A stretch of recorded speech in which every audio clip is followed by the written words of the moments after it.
who am I? That's a really good question because a while ago when people asked me, who are you, Krisztina? I started, with my degrees, with my certificates, with my jobs, where I've been living and stuff like that.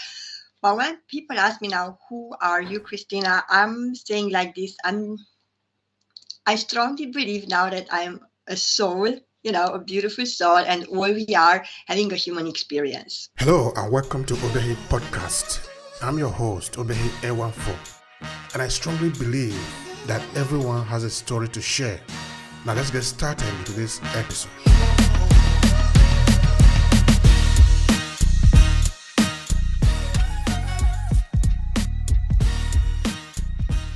A part of that in real life, let's put it this way, I'm a spiritual life coach, I'm an empowerment coach, I'm a speaker, I own a company, I'm a mom.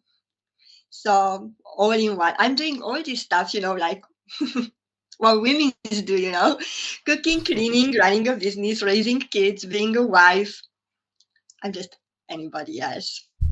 And I love it. And that's really lovely. You know one thing, Christina, I think like about 2 years ago, I wrote a book that I titled Crisis of Identity. So in that book, I was looking at identity. I was saying, for example, looking at how complex we are as human beings, in terms of trying to identify who we are. Then I was saying, like myself, I am an African because I am coming from Africa, but I'm also in Nigeria. And Nigeria is in Africa. I am a human being. I am a man. I am a husband. I am also a father. Are these things contradicting? If we were to pick one of them, which one of them is actually my identity? You see, so that at the end of the day, the idea that this is whom I am is sometimes more than just how it sounds. It's sometimes more complex than it usually appears to be on the surface. In that we are actually multiple of things at the end of the day, just having experience. All right, it's good to share the moment with you. I love the way how you put it really about the identity, if may I, because, and I love the way that you said that we are complex. Because some people say, oh, humans are complicated, which is not entirely true. We are not complicated, we are complex. And with the identity, again, I can relate very much with you because although, okay, I'm white, right? But I was born in Romania. My nationality is Hungarian, right? So then I was like, okay, then who am I? Where do I belong? I moved to Hungary because, I was like, okay, my nationality is Hungarian. Let's try. I go to Hungary because, people speak Hungarian. It's my people. But I couldn't find myself there. I was like, okay, this is still not my place. So where do I belong? Then I moved to London with my family, right? So basically, I would say that I spent all my life being an expat and trying to find, okay, where do I belong? Where are my roots? And then all these things, what you were saying about being a dad, being a father, being a business owner, doing this and that, those are titles, hats, really what we are wearing. But who we really are, just think for this of a moment. And if you close your eyes and I've learned this, it took me a while. I had to learn this, right? Put away the hat of being a father. Put away the hat of being a driver or being a Nigerian, being an African, being a white, a man or woman, right? And what's left? That's who you are. That's the I am. It's within you. That's left because if you put, all those heads down, we label ourselves in different ways, right? We are complex. We are all of this. But at the end of the day, if we put them all down, the only thing what is left is the I am, and that's who you are. That's within. That's who you feel really who you are, if that makes sense. Of course, it make a lot of sense. It make a lot of sense. I think, yeah, always 2 years ago, we did an entire year. Actually, in the beginning of this podcast, an entire year on develop on self improvement, because we actually do the entire year just talking about our journey, who we are, self improvement, all the things about self improvement. Of course, we still talk about it today. Later, now we are more about into storytelling, talking about you, your journey. Where are you coming from? Who are you? In fact, that is what we are going to start with just now. So now, Christine, I want you to tell me about your personal journey as a human being. Where were you born? I want to understand it from the beginning. Help us understand that. Okay, I'm going to try to put everything in a nutshell. Okay, my journey was really bumpy, but I guess we all have ups and downs along the way, right?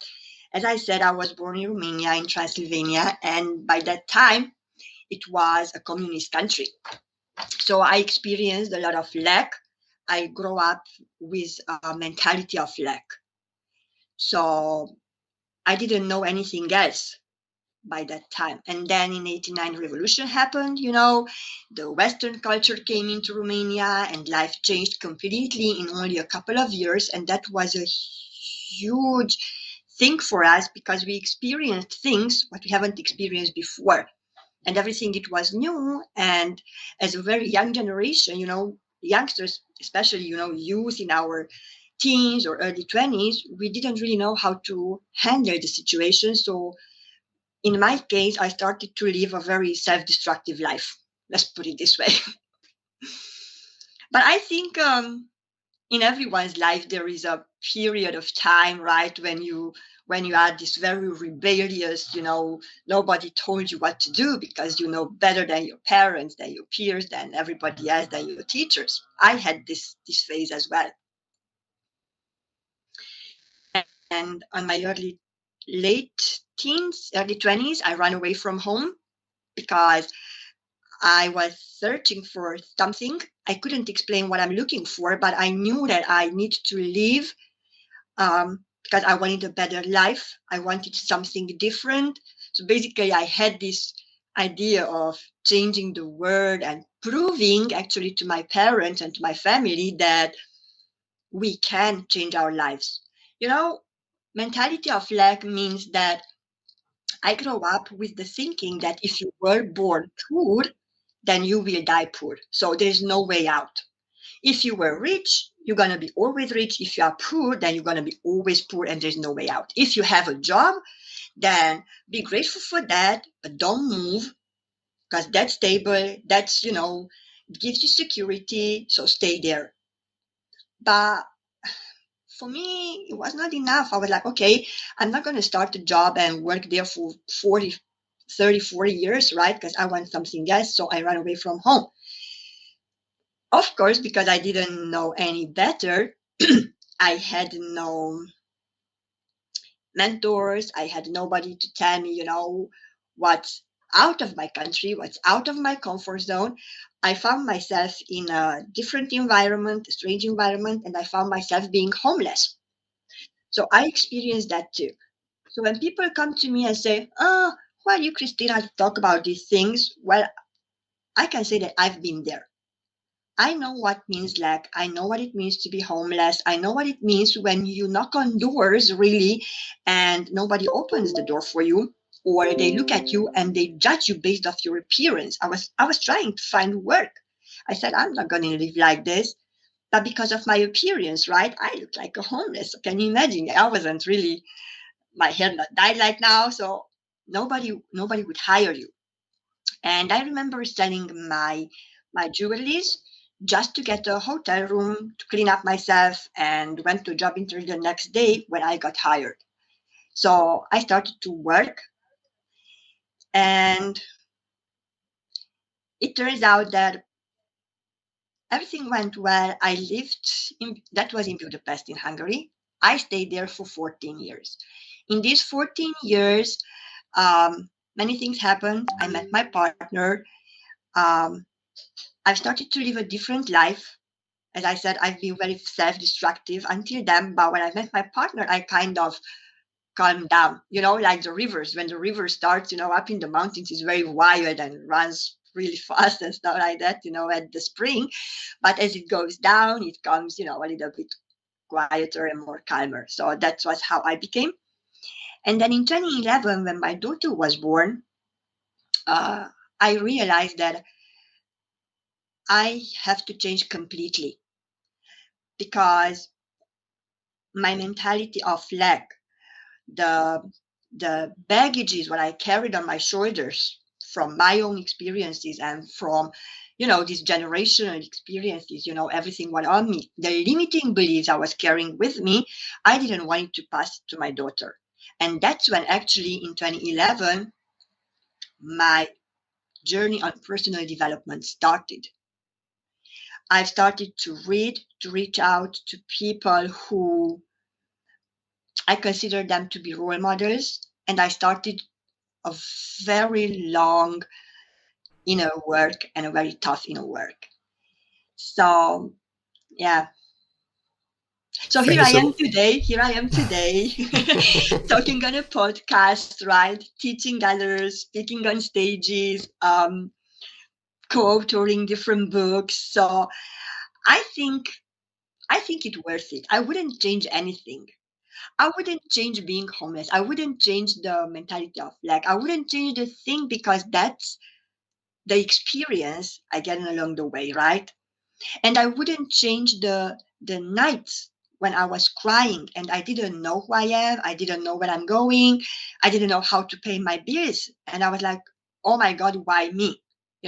And this is where people, I think 99% go through this. Why me? Why is this happening to me? Thank you so much for the sharing. My pleasure. It That is, you was see, long. I was trying to think no, it no, short. no. It's perfectly fine. We are not in haste here. We are here really ready to talk about ourselves. We are not in haste. I think what is important at the end of the day is that we must tell our story. It is very important because yes, there are billions of people in this world, but each of us is also here individually before we can become part of a group. If we are just considering the fact that we are in a group, what I mean is that if you cannot help yourself, you cannot help anyone. True. You will only become a burden even when you are on the group. It means that the group will carry you on their shoulder because you are not useful. Because the only way you can be useful is to first of all be useful even to yourself. Now you can understand what it means to be useful also to other people. True. And I think the whole thing is like a kind of a web of experience that you have to go through. Now, I wrote another book. Okay, I'm a writer. Okay, I just like to write book. If I correctly, I'm still working on a book. I'm working on a book about storytelling now. But in Wow. 2015, I wrote a book that I titled Amen the Stream Water. So the book is about identity also because there is this young boy who was born. He didn't know who he was. Of course, he have lived on a false identity because that is what he was told. Mm-hmm. But at the point, he had to find out who he was. So there is a series of things that he have to do. Okay, the setting is in my village where I was born in Nigeria, in Uromi. So undergoing a series of events, he eventually find out who he was. That is just to cut the long story short. But what I just want to point out there is that this series of events that you have to go through in life, when you are there, you think this is the end of it. You don't know what is going to happen because you can't see it here. You are in a tunnel. Because in that tunnel, there is no light. Everywhere is dark. But being dark now doesn't actually mean evil as it were. It means you have returned to default. You have returned to the origin where you are going to have to form, you're going to find your meaning, you're going to find the road, you're going to find the way out. Sometimes it can be very dangerous, but it's very important. And like you said, you're not going to take out that part because that is the moment you are refining yourself, who you are. It's like taking out the gold. The gold is a dust on earth, like every other dust. If you take it the way it is in a natural state, it's not going to be useful anywhere because it's just a dust. But you are going to take it into the process of refining, the burning. You need to burn. When you burn it, then the shaft is going to leave. It's going to be removed. It's going to be detached from it, so that then you can have the pure gold. Because if you remove that burning, because that is really difficult part of it. If you remove that part, then it's just natural in the way it is. That is why I really like to hit on that you wouldn't remove those things that happens to you. Because those are the things that actually formed you and help you to understand who you are today. And not only that, because they help you to form who you are, now you can help other people. Because when other people are telling you their story, you know what they are talking about because you have gone there before. Thank you for that sharing. I really appreciate that. Thank you, Obehi. I love what you were saying a little bit earlier when you said about being in a group, right? Because at certain point in our lives, everybody has the feeling that they need to belong somewhere, right? And we find different groups where we join, right? And we identify ourselves with them because we think that that's who we are. We start to behave on a certain way, like the group behaves, right? Because we are searching for this sense of, this place of belonging. We are searching for, as you said, who we are. And all these experiences are there actually to show us what's good for us and what's not, that, or what is working for us and what not works for us, right? But you see, it takes will and a lot of courage to actually recognize, okay, this is not my tribe. This is not who I am, and I want to change. I want to go out. I want to go out from the darkness. I want to find myself. Okay, this is not a really good way of saying to find myself, because we are there, right? You don't have to fix ourselves. You don't have to find ourselves. We just have to, let's say, return to ourselves, to who we are. But this means that along the journey, we are going to leave behind people. We are going to leave behind groups. We are going to leave behind learned behaviors. So we basically unlearn things, because on the moment when we were born and we are kids and, even teens, we accumulate and we have a lot of imprints and beliefs which are not even ours. It's from other people, other people's experiences. And as you go on this journey called life, right? And you go through all the phases and all the stages, at one point you will get where you say, okay, this is not me, this not serves me anymore. And some might say that, okay, the easy parts start then.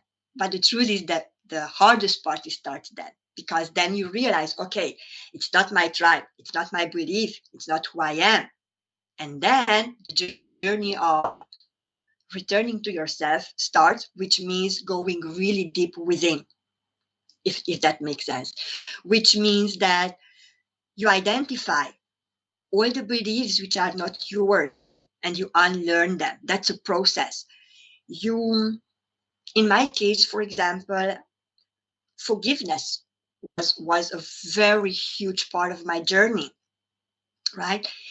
Then you identify your self-talk, how you talk about yourself and with yourself in your mind, because the way how we talk about ourselves and with ourselves is the way how we've been taught, what we've seen that other people are doing, right? And all these things slowly you have to, and you will start to unlearn. But that's a process. It takes time. It really takes time. But if you are willing and you said, okay, it's enough, that's not me. I want to find the new me. I want to find who I really am and build the life in my terms. Now, how others want me to be, or how others see me, then the next phase of the journey begins, if that makes sense. It makes a lot of sense. It makes a lot of sense. All right, because we pay a lot of attention to storytelling, because story actually formed us, knowing who we are. Because even in those moments where uh, you are returned to almost zero, you're going to have to find out where you are and where you are going. Yeah, It's going to be very important to first of all know where you are coming from. yeah, Because coming if you from. don't know where you are coming from, you are going to you are going to be at a danger even to yourself.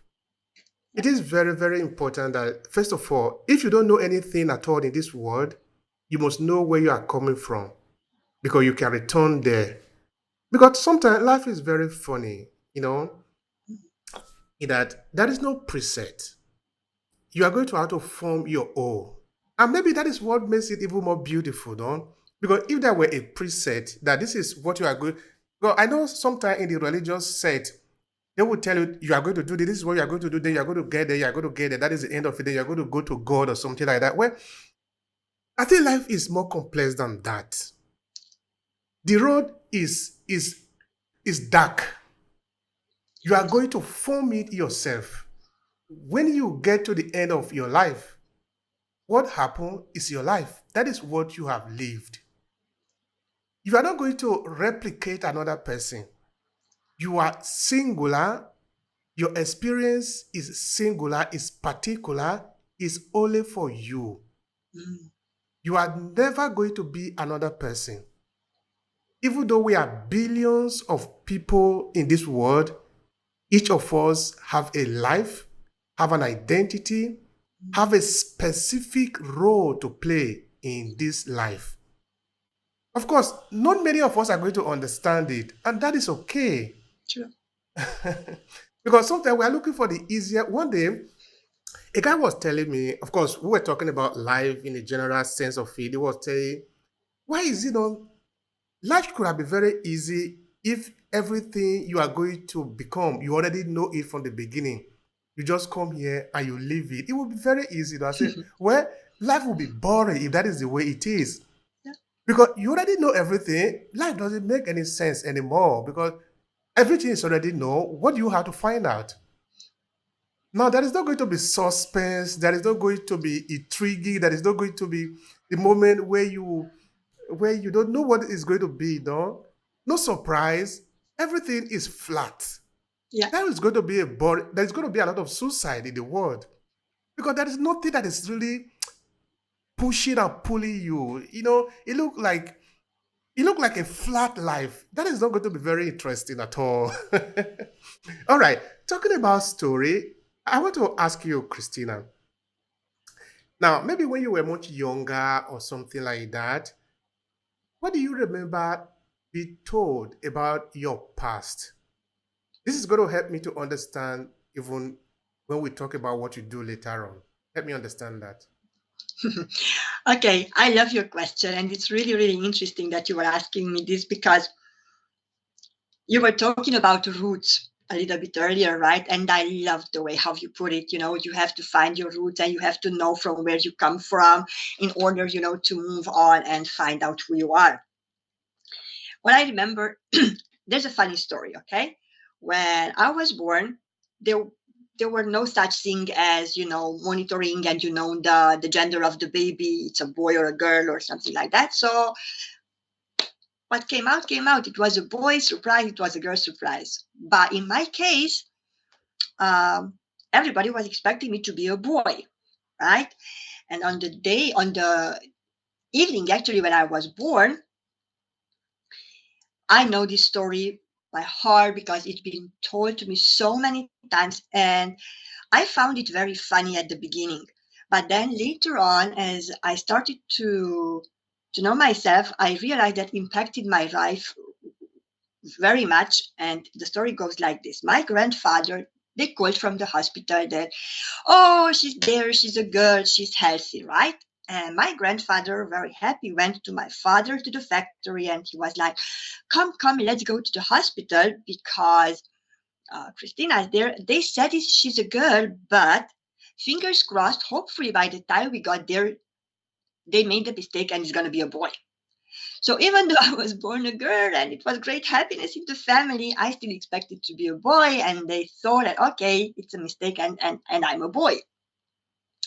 Therefore, yeah, really. So my grandfather was, oh, he was expecting a boy. I was a girl. Surprise. But what happened is that because he wanted a boy, uh, the time when I spent with my grandparents, he basically raised me as a boy. So I learned to climb on trees. I learned to ride bicycle. I went hunting with him. So I've done all this stuff, what boys do.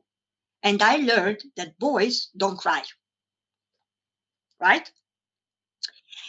Which I found it kind of funny, and it was so cool that I was raised as a boy, and I'm a tough girl, and but what happened is that it developed my masculine part of me very much. And for a very, very long time, my masculine part was dominant. And I completely forgot about my feminine. We are both. We are both masculine and feminine, right? It's yin and yang, and it needs to be in balance. When there is no balance, then, something is not okay. Because using more the masculine part of me and suppressing the feminine made me really tough, right? Growing up, not crying, because boys don't cry, which means a lot of suppressed emotions. We are emotions. We accumulate a lot of emotions during our lives, right? When you accept and you leave your emotions, they come out, and you consciously, leave them and you let them go. That's the ideal. But when you've been raised that boys don't cry, then you suppress all those emotions. What you accumulate is going to be trapped in your body. It's going to be trapped in your soul. And at one point, it's kind of killing you slowly from inside. And one of the hardest things to do, it was to rediscover my feminine part, bring it up, bring it in balance, and again to learn to express my emotions and to accept the fact that yes, I can cry, yes, I can crash, yes, I can be a hysterical woman sometimes, because that's okay. So I had to learn to be okay with every part of me. And that's only from a simple story, from a simple fact that I was expected to be a boy, raised as a boy. Therefore, the beliefs imprinted in my mind was that I have to be in a certain way. And I think this happens with many of us. And you were talking about roots, right? My roots, because people, when talk about finding the roots, yes, you can go to your family tree and go back to see where you come from, who are your ancestors and stuff like that. But for me, yes, that's a very important aspect, to know your lineage, let's put it this way. But if I may go in this way, I said that our roots, we all come from the same source. So it doesn't matter if you're man or woman, if you're black and white or whatever, we are all equal because we all came from the same source, if that makes sense. People, when they are looking for their roots and who am I and where I come from, the first thing, it's, they go to the family tree, they look to the lineage, which is really good. And it's good to know. But at the end of the day, we all came from the same source, and we are all being light, right? If that makes sense. Yeah, it make a lot of sense. It make a lot of sense. All right, so I'll leave that part there, and so that we can concentrate on what you are doing today. Now, what is your work centered around? Because you have a training program, you have a lot of people that you are dealing with. So what is this work centered on? What is the central message? What are you pushing to the people in terms of your message? What I'm doing, or I'm trying my best every day to do, is mainly focused on empowerment, on getting the message out there that really doesn't matter where you are or how low you are on a certain point in your life. There is always a way out. You always can choose better. So my main focus is basically on women empowerment, and that's not because men are not important. They are. We are equally important. But I choose to work especially with women because, uh, you know, I've told you a little bit earlier. We have these roles what we are carrying, right? And as a woman, you don't really, as you said, you are showing right now, you don't speak your truth. You don't speak because you were taught and you were raised, in my case, to please others, right? You were taught, or you've been told that you have to be a good wife, a good mother, and you don't dare to share your opinion. You don't dare to share your voice. And what I'm really focusing on is letting people know, letting women know that yes, you have a voice and you are important and your voice really matters. That's why all my coaching sessions are focused around this, finding your voice, let that voice heard. I'm also having a show, it's called Truth Runners, again, where I encourage people, let it be man or woman, to speak your truth. Find your truth and speak it out because you are important. You matter. Each and every one of us was born on this world in this lifetime. We were destined for greatness, but we forgot about it. And when we suppress, we don't have our own beliefs. We are not using our own voice, right? And we live our lives based on what others think of us or what others expect of us and not living lives in our terms. Then my question would be then, is that your life or you are living someone else's life? So it's kind of returning to yourself. It's about finding the I am within, speaking the I am, speaking the truth, even it might bother people, because at the end of the day, what I realized is that people are afraid to tell the truth, or they don't like to be told the truth because there is a quote which says that they don't have their illusions to be destroyed, right? But if you don't speak your truth, then who you are, right? So this is what I'm trying to encourage everybody. Speak your truth. And everybody talks lately about women empowerment. The truth is, women are powerful and men are powerful. We don't really need empowerment. We are powerful, but we do not know, because of the generational, beliefs or us, we don't know how to use that power. Because we all are powerful beyond measure, but we don't know how to use it.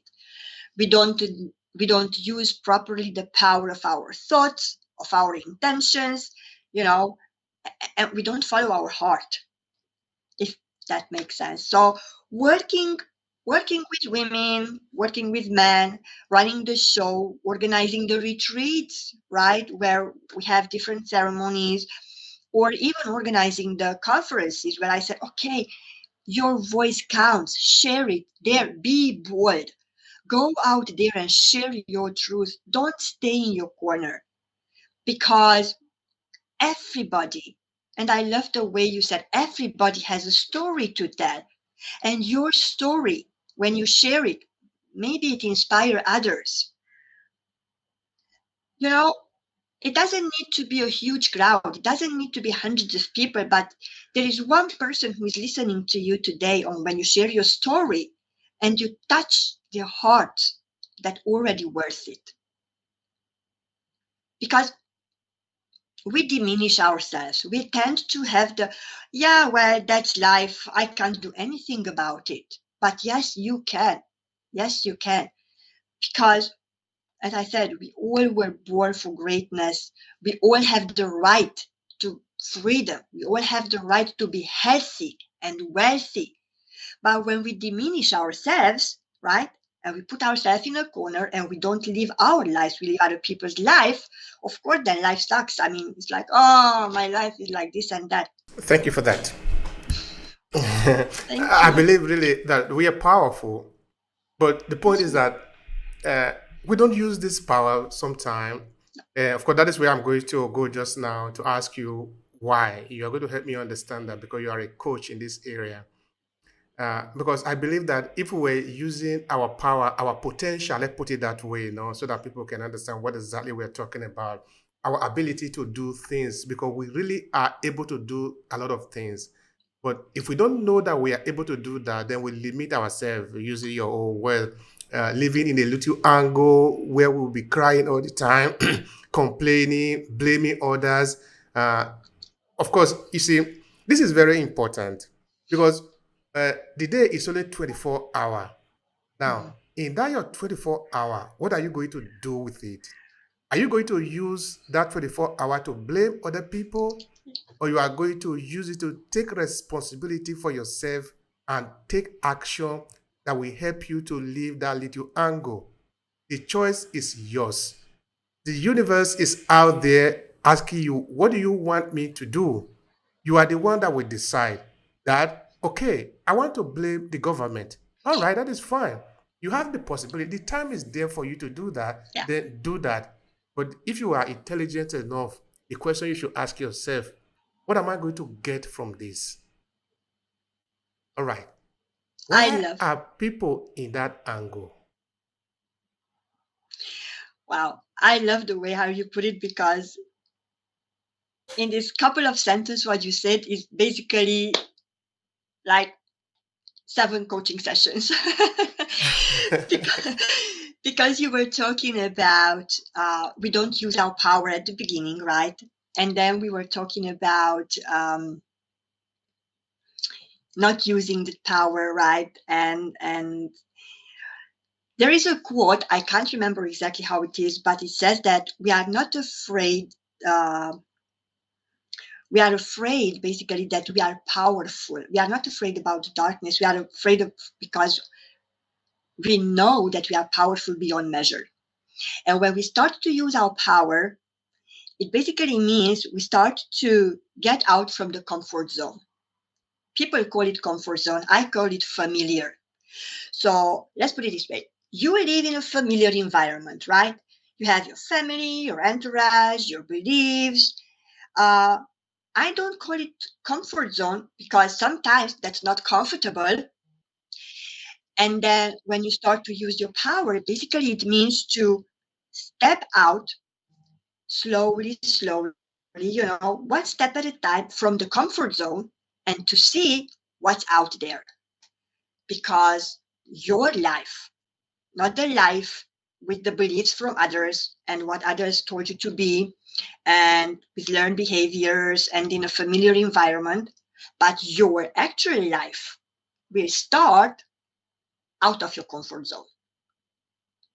But this means that you have to start to use the power of your voice, your intention, and your heart.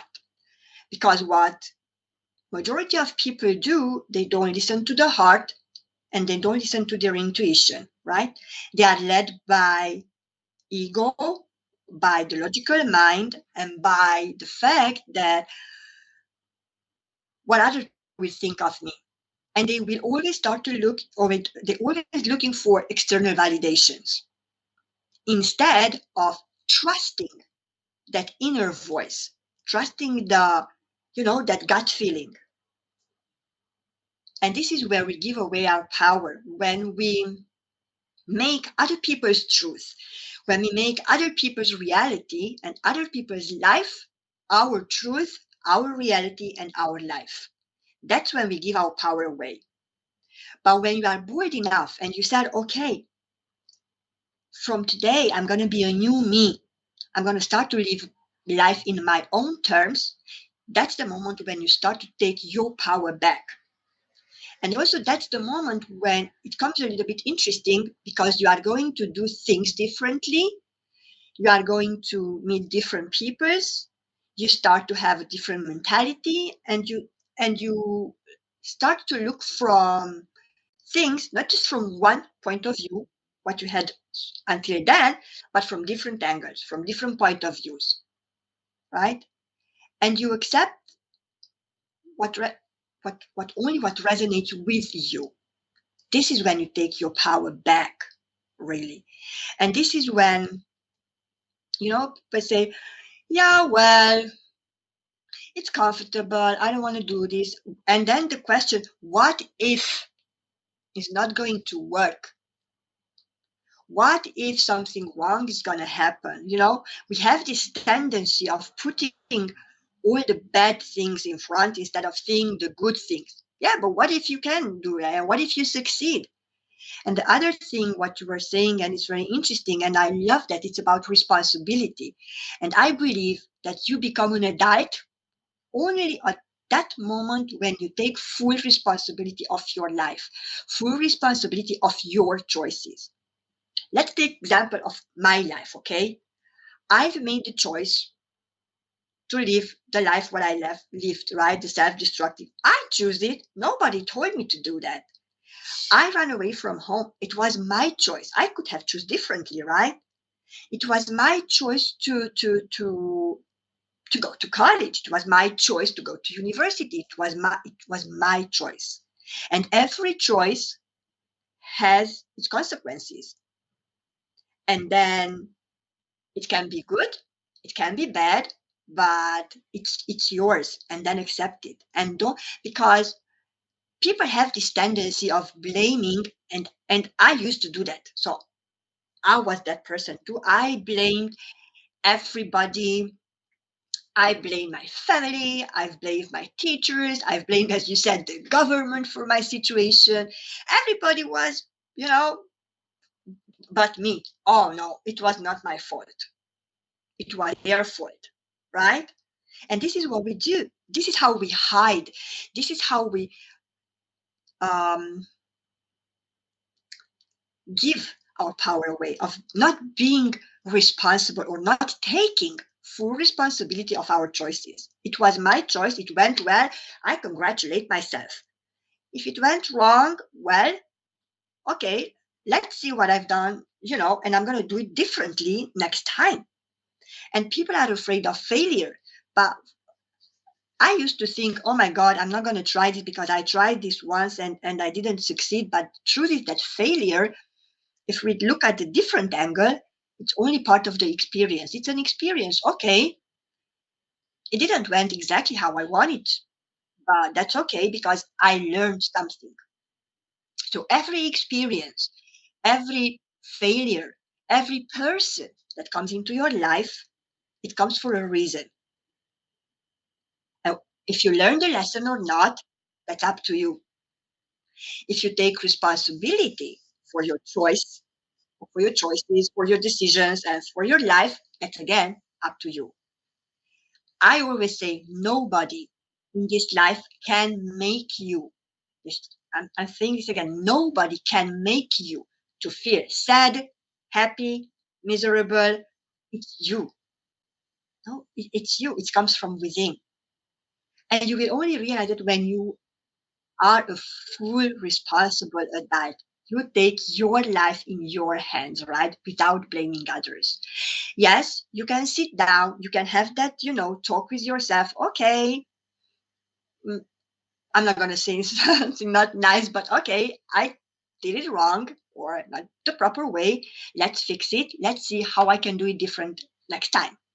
But I'm not starting to blame my partner or my family because this is what we do. As I said, I did it. Yeah. It takes time. It takes time until you realize, okay, it's me. It's my life, my choice, my decisions. Consequences happens. But no, You were saying at the beginning of our talk, that's the experience. This is how makes life beautiful. Otherwise, it will be really boring. Thank you so much for I that, hope I Christine. answered your question, Yeah, though. perfectly. It's good. It's good like this. I am enjoying the conversation. In fact, that is why we are here to share. I hope that those that are listening to us, they can get something out of it.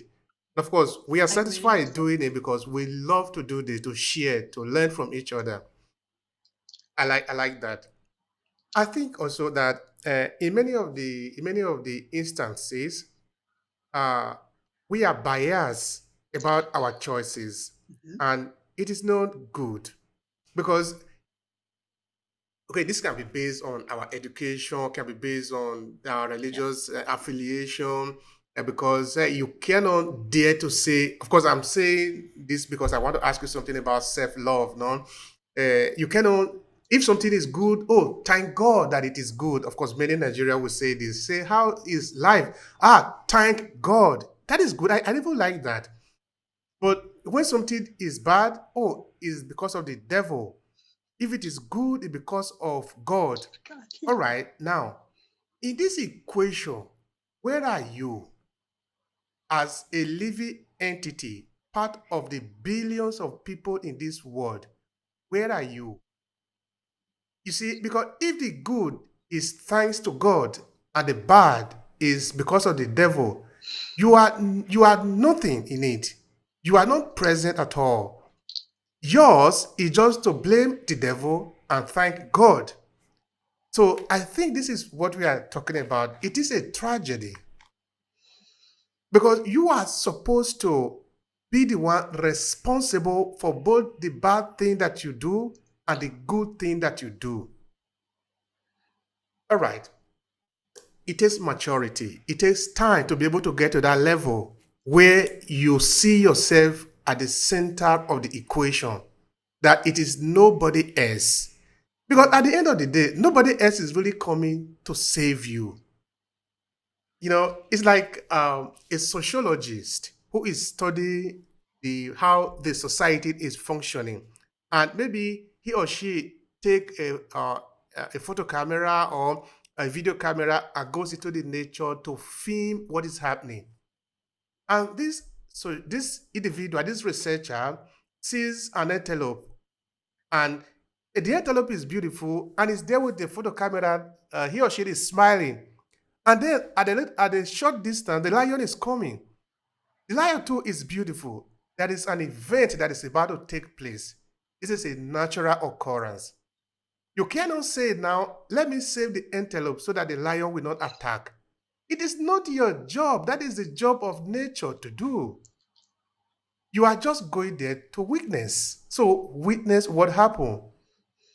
The antelope, if it's not smart or fast enough, the lion is going to take it and eat it. That is what is going to happen. I think that is our life basically. The other people are just going to watch you. The forces of nature is going to watch you. The universe is going to watch you either ruin yourself or make something out of your life. They are not going to intervene because they do not intervene. Look at them like the researcher who is just looking at the antelope being devoured by a lion. Yeah. Because if you intervene, you are interrupting the flow of nature. All right, self love. You talk about it a lot in your work. I want you to help me understand that. What do you want us to know about it? That's a very good question. And again, I'm trying to cut it really short because this is one of my favorite topics. This is something what I love to do. So, but just for a second, I'm going to go back before I even answer to the self-love question to what you were saying about, um, you know, we kind of have to accept the fact that we are both bad and good. We are both dark and light. And if you just go back and you remember what I was talking about at the beginning, it needs to be a balance. There is no such thing as always light, always good, or always bad and always dark.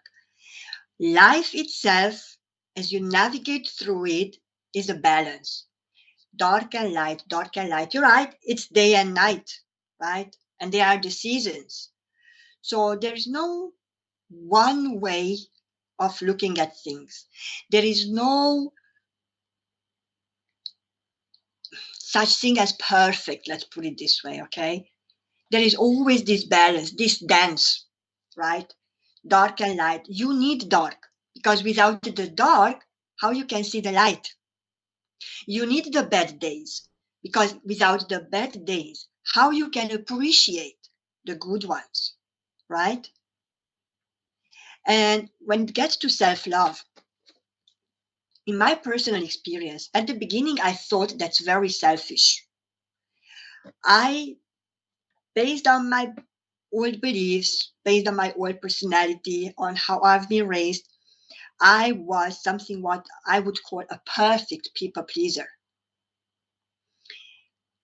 I would do anything for everybody else apart of myself. But my question is, when you wake up in the morning and you go to the bathroom and you look in the mirror, who is looking back to you? It's you. So the person you are living 24 hours a day and your whole life is you. So learning self-love is about learning to respect yourself, to put yourself first. And I'm not saying that this means that you are selfish, but when you do not respect yourself, then how can you respect others, right? If you do not love, or you do not love enough yourself, the person who you are, the person who looks back to you at the mirror, how can you love others? Because the way, we are all energy, we are vibrancy, we vibrate on a certain frequency. And the way how you love and you respect yourself, the way how you appreciate yourself and you know your self-worth, you teach others with your frequencies, with your, body language, to love you, to respect you, and you teach them basically without, not consciously, but you teach them how to love and respect you, right? The very first important thing is just to understand that loving yourself, putting yourself first, it's not selfish, it's a kind of must. And what I mean by this is accepting the whole who you are, the dark, the light, the good, the bad, and everything in between. Accept your feelings, accept your personalities, because you look at me now, I'm talking to you, and you say, oh, Krisztina, she's such a nice person. Yes, that's one aspect of me, but I can be a very angry and a very pushy person sometimes when that comes out. But I have to recognize and I have to understand myself and know all parts of me, accept all parts of me, and love all parts of me in order to handle, to know myself, to master myself. This is a process. It's a lifelong process. Loving yourself. At the beginning, when I started the journey, I thought that, I'm going to do my hair, my nails, I'm having a bubble bath, and oh my God, I so much love myself. Yes, it's important. It's part of the self-care. But what's more important is to accept all who you are, acknowledge who you are, and just for once in a lifetime, start to put yourself first, right? If that makes sense. It will come hard at the beginning because of all these imprinted beliefs and people-pleasing tendency and, oh my God, what the neighbor will say about me or what others will say about me and stuff like that, okay? I'm not pleasing my parents. I'm not pleasing my father, my partner, my children. It's going to be maybe bumpy at the beginning, but it starts with changing the self-talk, how you talk to yourself. We tend to say only 99% of the time, we tend to say bad things. Oh, I'm not good in this. I can't do that. I'm too short. I'm too fat. I'm too smart. I'm too whatever I am. Okay. with that. So change your self-talk, change the way how you see yourself. Just there's a beautiful mirror exercise actually I really love to do with the people I'm working with. When just look at yourself, look deep down in your eyes, and what do you feel? What do you see? Do you really see yourself, or you are just looking in the mirror without seeing the person who actually you really are? And we are all beautiful. I again hope I answered your question. So loving yourself is not selfish, it's must. And I'm going to repeat just this one sentence: the way how you love yourself, how you respect yourself, is the way how you teach others to love and respect you. Thank you so much for that. I appreciate that. And that is so true. It's so true. It's only unfortunate that most people are just biased against themselves. Yeah, I don't know. It's sometimes it's part of the education that we have been given, and sometimes it's part of the religious affiliation that we yeah, have. There is this analogy I often make when we talk about politics, because in this podcast we also talk about politics sometimes, because politics is linked to our history. In that the people that are in the position of authority are really powerful, but now we can deconstruct that. How did yes, they get the power? They are powerful. Those are two words there, power and full. Now, how they got the power is that the society organized themselves, the people volunteer part of their power and give it to the one in the center to run the affair. That is where the power came from.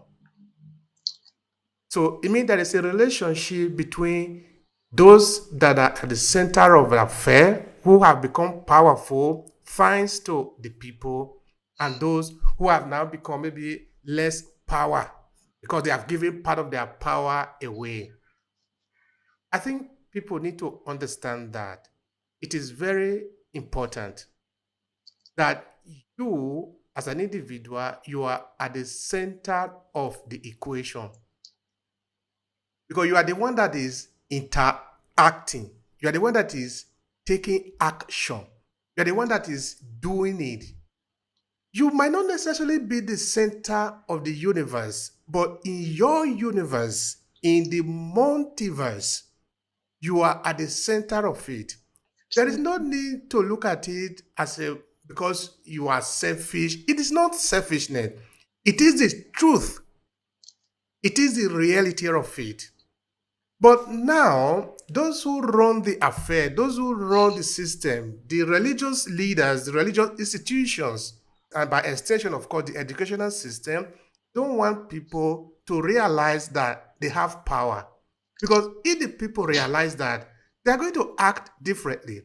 And if a lot of people act differently, it's going to be difficult for them to manage. It's all about control. Exactly. They want to control the people. Therefore, they give them a kind of education that limit them so that they don't take certain action to liberate themselves. All right, that is okay for that. Now, another thing that I like a lot in your work, of course, reading also the text that you have there in your website, is that you bring people back to their truth. I find that to be really interesting. I want you to spend some time explaining to me, what do you mean by that? What kind of truth are we talking about? Mm, I love your question. Um, and I said a little bit earlier, it's coming to our upbringings, the beliefs. Let me just ask you a simple question.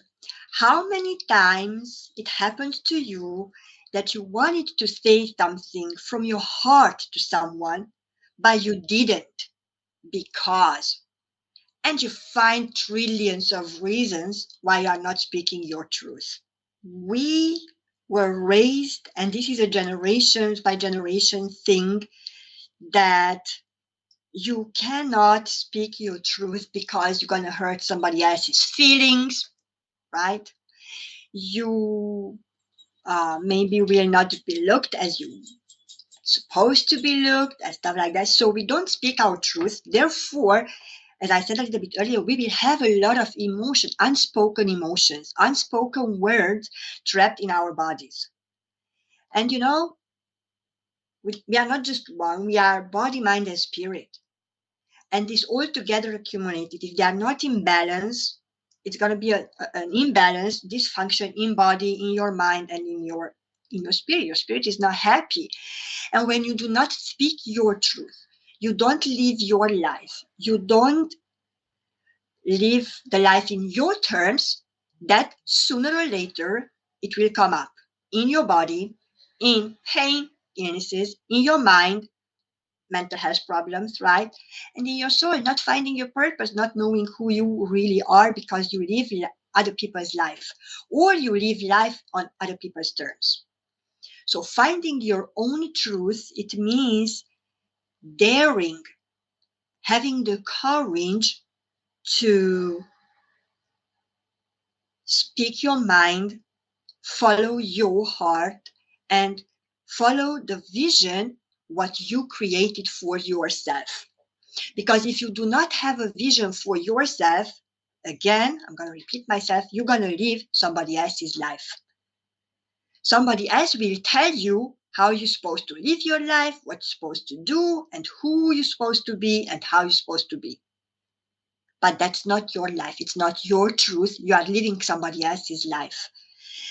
Whereas as a soul, you choose this lifetime and you choose to have this human experience right now to experience something new for yourself. And that takes a lot of courage and boldness. Speaking your truth may leave you without not too many friends, for example. I'm just saying. Or you may not be understood by your family or relatives, okay, or your peers. But that's okay, because we all have our own truth. We all have our own path, which is ours only. And we all have our, way of thinking and seeing things. Because the way how I'm looking at something and the way how you look at the same thing, it might be completely different. I have my truth and your truth. It doesn't mean that only my truth is true or only your truth is true, right? It means to be open to see from different angles the same thing, but on the same time having the courage to speak out loud your views. And I loved actually what you were saying a little bit earlier about power and about authority. This is, again, it can be another podcast from A to Z. But what happened is, if you just go back a little bit on time and seeing history, right? People who lived in tribes, they sit in circle. And there was a reason why they sit in circle. Because everybody was equal. Nobody was above and nobody was below. They were all sitting in circle, and everybody in the circle had the right to speak their truth, to tell their point of view, and then together come to a common understanding. But during the history, during the time, there were people who realized that the masses can be easily controlled when you use fear and manipulation. But I don't really want to get into this, because fear, again, it's something in our mind. But you can easily control masses when you talk about taking away the food, right? Taking away the shelter and threatening with their health. And again, I have to say that you were right when you said that each and every individual is responsible for food, shelter, and their health. Let's take hospitals. And I have a very good friend of mine, and I love what she always says. And I'm going to quote her now because she said like this. For example, hospital take care, it's sick care. But you, as an individual, are responsible for your health care. So you are responsible for your life, what you eat, what you do, how you're doing, how you love yourself. Let's put it this way. And the authority can be an authority and can manipulate easily because you do not take responsibility for your life. You easily can be manipulated, and because you choose to stay in the familiar, in the comfort zone, it's easy to do what you've been told to do instead of start to think for yourself, instead of start questioning. Eventually, I'm inviting you, those people who are watching or listening to this, question me. Don't believe anything what I'm saying. Question me. Go out and try to look for yourselves. Research it. Find out if whatever Krisztina said today or Obehi said today, is it true or not? Find it out for yourself. Don't take my words for granted. Same happens with the authority or with everybody else. People tell you things from their experiences, and with words and with media, it's very easy to manipulate, right?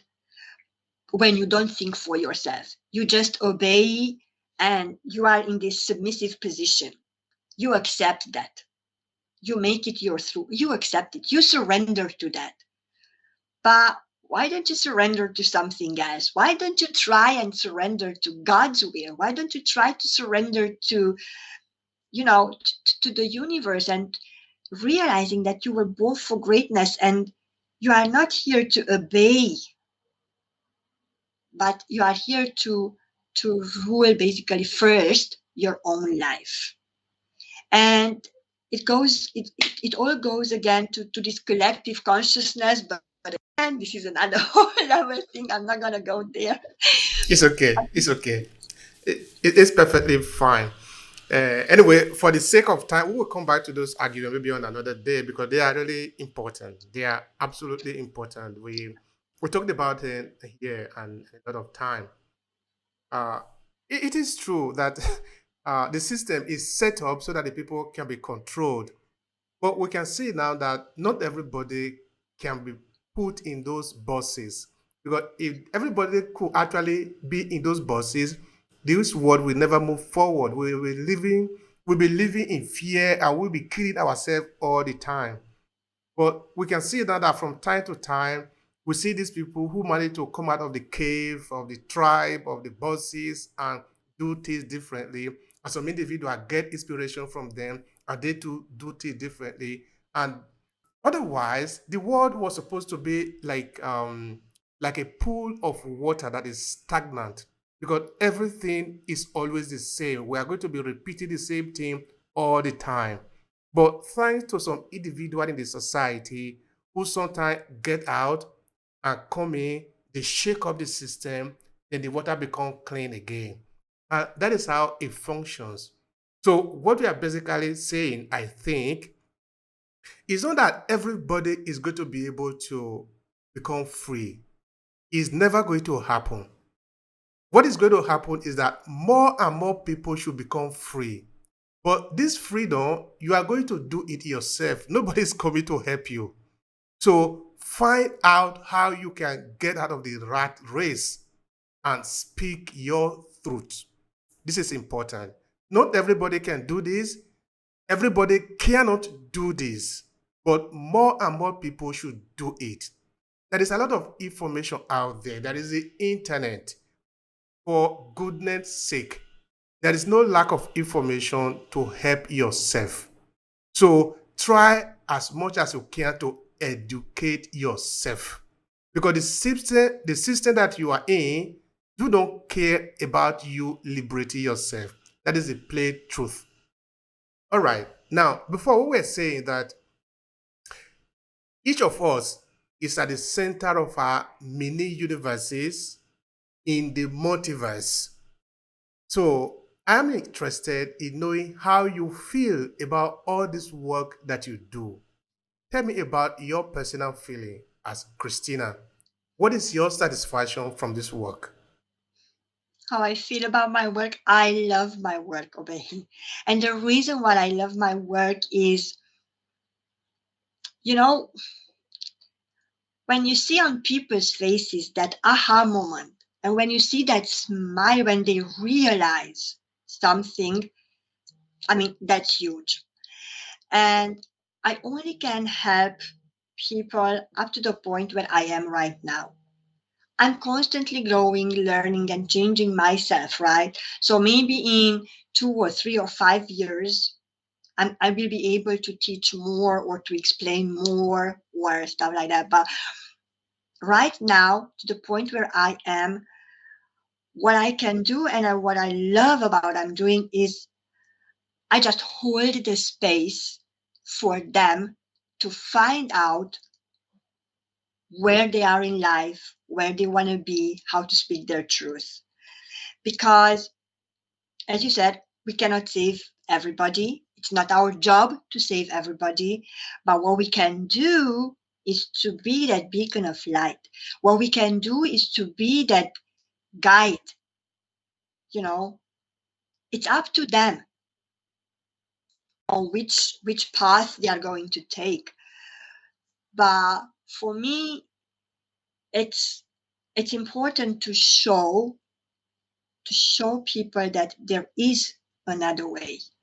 There is always another way. There is always a better way, a different way of doing things, of looking at things, and really just holding the space. The truth is that at the end of the day, every question we have, everything, the answer is there within us. We just do not want to face it. And what I do is like bringing or help people to bring the answers out, say it out loud, write it down, sing it, right? Because the answer is always, always within you. I cannot answer your questions. You can answer your questions because it comes from within. Everybody knows better what's best for them, but it's so deep down, or simply they just don't want to face it. They just don't want to accept, yes, I know the answer. And there comes the but I'm afraid to do this and that, but at the end of the day, I absolutely love what I'm doing. I wouldn't change a thing for now. All right. Thank you so much for that. I appreciate that. Thank you. Yeah, people don't open up. They are biased against themselves. That is why everybody cannot be saved. That is the truth. It's like you are sick. No, I said this the other time. No, when I was interviewing another person, and you go to your doctor. It is up to you to tell your doctor where you are feeling your pain.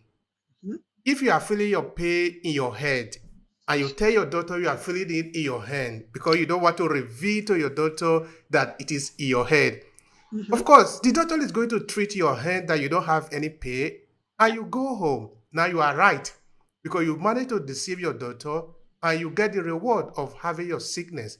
You can take it home. It's Mhm. up to you. It's up to you. Yeah. So if people want to face it, they can face it. But if they refuse to face it, they are right. If you think you can do it, you are right. If you think you cannot do it, you are equally right. It is up to you. Yeah. I love that quote. I love it because it's true. All right. So how can people connect with you, Christina? I want you to use this few seconds to promote what you are doing because we are here also for that. Go ahead. Thank you so much. Well, you can find me on Facebook under my name, Krisztina Konya. There is my website, www.kristinakonya.com. And I would love to invite people, women especially, if they would love to try something new for themselves, to join us on our retreat, what we are organizing next year in June in Spain.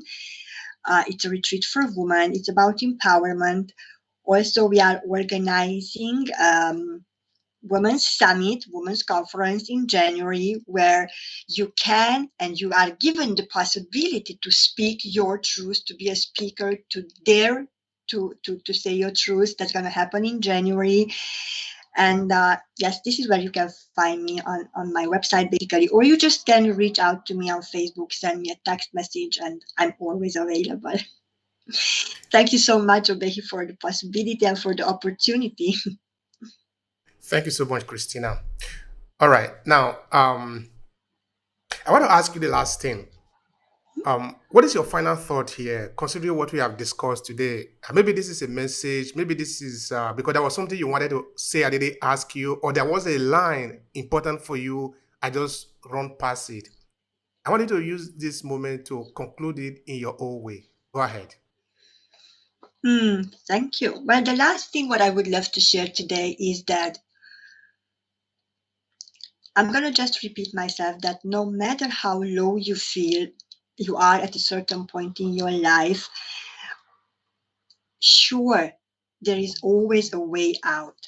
And the most important thing in life is to recognize and to return to who you really truly are, to speak your truth and find your truth.